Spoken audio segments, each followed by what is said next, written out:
নমস্কাৰ, পুনৰ আন এটা মিনি ভ্লগৰ সৈতে আকৌ আহিলোঁ আজি।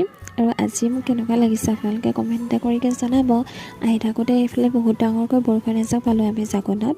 মই ভাবিছিলোঁ বৰষুণ যাক নেৰিব, আমি গাড়ীৰ ভিতৰতে থাকিবলগীয়া হ'ব নেকি বুলি, যিহেতু বিয়া ছিজন আৰু বিয়া বতৰৰ বৰষুণ যাক দিলে এনেও ভাল নালাগে, নহয়নে বাৰু। এইফালে দাদাক ভৰি ধুৱাই ভায়েকে কঁতাল লৈ গৈছে ৰভাতলিলৈ বুলি, আৰু এইফালে আহি আমাক চাহ খাবলৈ বুলি দিলে। আমি চাহ খালোঁ। চাহ খাই এইফালে লগালগ বহিছিলোঁহে, তাকো ভাত খাবলৈ বুলি মাতিলে। আমি ভাতো খালোঁ। এইফালে বাহিৰলৈ আহি দেখিলোঁ যে ভাইটিহঁতে দোকান গৈছিলে, মোক চিপছ পেকেট আনি দিলে আৰু সিহঁতে ক'ল্ড ড্ৰিংকছ খাই আছিলে। আৰু এতিয়া অকণমান মুকলি কৰিছে, যিহেতু গৰম লাগিছে, ময়ো অকণমান খাই ল'লোঁ। আৰু আহিয়ে দেখিছোঁ যে দাদা বৌহেঁতে ডেকাচুৰী যিখিনি থাকে সিহঁতক শৰাই দি আছিল, আৰু এইফালে পলাই নিছিলে আমাৰ দাদাই, যিহেতু সেইকাৰণে তাইৰ ৰখা এনেকুৱা হ'ল। আপোনালোকে পলাই নানিব দেই, ল'ৰাখিনি কৈছোঁ। এইফালে খুব বিহু কৰিলে। তো আজিলৈ মিনি ভ্লগটো ইমানেই আছিল। আকৌ আহিম নেক্সট